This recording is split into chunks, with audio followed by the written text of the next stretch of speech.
Agora, Marília, você falou um negócio que me chamou a atenção aqui, que é o jogo do empreendedorismo. Eu nunca tinha pensado sobre esse aspecto, mas realmente, lembra, sabe o War, que a gente jogava um jogo de estratégia e tal? Só que quando a gente aprende esse jogo na escola, o jogo é fixo, com regras definidas, e quando a gente começa a jogar na prática, uma variável interfere na outra, criando inequações, usando linguagem de engenheiro aqui, né? Sim. Como é que você lida com esse aspecto que é eminentemente humano, onde o ser humano faz com que aquilo que você planejou estava indo para o norte, de repente você está indo para o nordeste e muda tudo?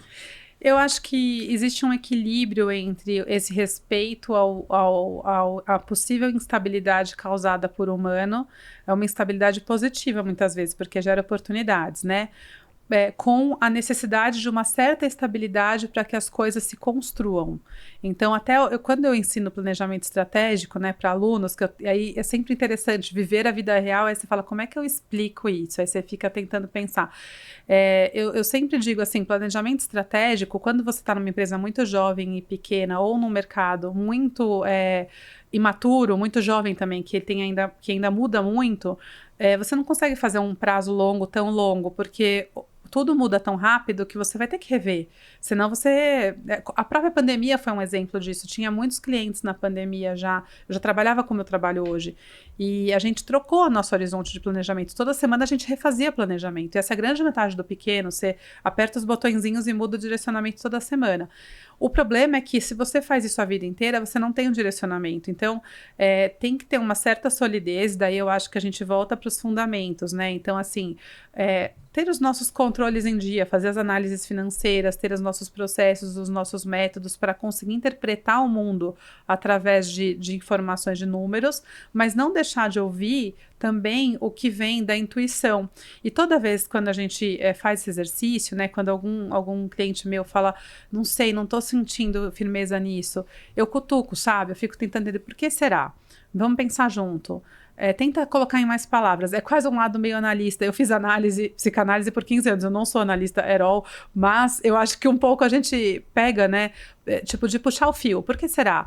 E aí é engraçado, porque eu ia te perguntar exatamente isso. Eu, quando comecei como empreendedora, eu ia 100% na base da intuição.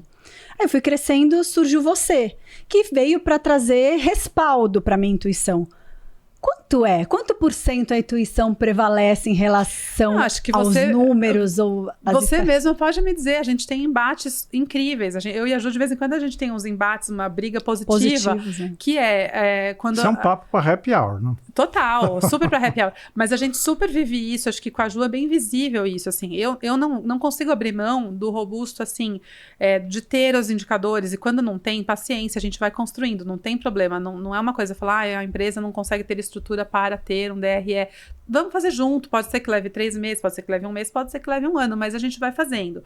O importante é não achar que isso é besteira, isso é muito importante, é um lado que ele dá, inclusive, bons indicadores, um bom painel de controle aguça a nossa intuição, porque ele acende uma coisinha amarela aqui, com uma outra meio amarela aqui. Inclusive para oportunidades, não só para problema, para tudo. Então, assim, a dificuldade que eu sinto, né, é a pessoa conseguir ler. Então, eu consigo ler essa coisa que está no número, aí o dono da empresa, ou às vezes um funcionário importante, que tem uma visão estratégica boa, trazem uma percepção, eu inclusive uso essa percepção e caço lá dentro das minhas estruturas, se algo reverbera, se algo ressoa nessa intuição nos números, porque às vezes eu acho, ou acontece o contrário também, é comum que eu tô lá na planilha, ou às vezes alguém que eu nunca atendi, tô começando a gerar os indicadores, eu falo, o que aconteceu em março de 2023?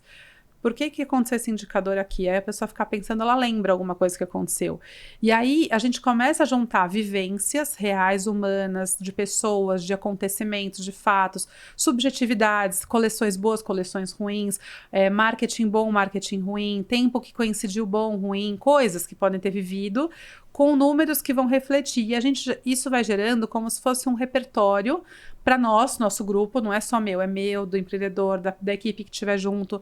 E a gente vai começando a entender, talvez talvez, sempre no talvez, né, gente? Isso é outra coisa, é uma humildade da análise.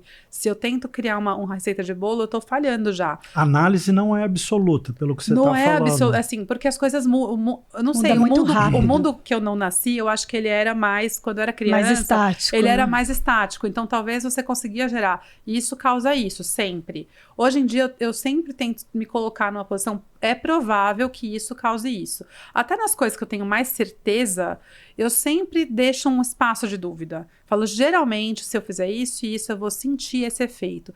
E quando ele dá meio errado, você tem tempo de consertar. E aí eu entro de novo na história do risco. Risco é um assunto que está sempre na minha cabeça, pode não estar visível no que eu estou falando, mas está na minha preocupação.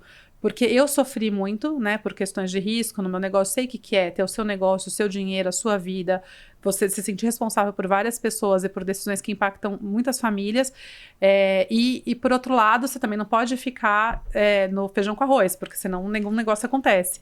Então, eu tô sempre com o risco na cabeça, e a hora que eu vejo que a gente tem uma decisão incerta para tomar, que tem certeza envolvida, eu trago o risco para a mesa, entendeu? Eu não deixo ele lá escondido, eu falo, olha, a gente está fazendo isso, você está entendendo que isso pode gerar um furo de caixa, pode dar isso certo, a gente não vai ter certeza. E o oposto Vamos também, junto? né? Tem vezes que você vê e fala assim, pode tomar esse risco, porque ao invés de você ter a lucratividade 20, você vai ter 19,8. Eu tenho direto esse tipo de reunião também, porque outra coisa que vai acontecer é assim, beleza, não vamos fazer isso então, tô com medo do risco. O plano B é ficar como está, você tá feliz? Não. Tem algo entre o plano A e o plano B? Tem alguma coisa no meio do caminho? Às vezes não tem. Às vezes é radical, ou eu faço, sei lá, tive casos de mudança de marca, tive casos de criar parcerias / sociedades, que são coisas muito estruturais, né, para um negócio. E tipo, às vezes a gente decide por correr o risco porque o plano B não estava bom. E a gente não tem um meio termo. Tem muito caso que a gente tem, às vezes, que gastar um dinheiro com alguma coisa porque a gente quer crescer. Então, o empreendedor quer crescer. Ele tem o desejo de crescer, ele tem o fôlego para crescer. E aí a gente tem alguma coisa no momento atual que dá trabalho, que é chata, que vai dar errado, vai estar errado para depois dar certo, que vai dar, enfim, que vai exigir energia, gasto, recursos, várias coisas.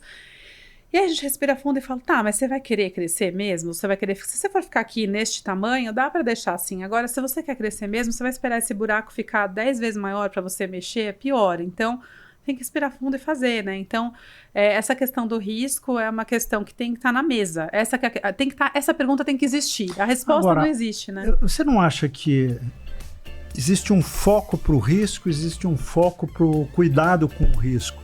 Por isso que eu gostei de dar esse exemplo, que nem sei se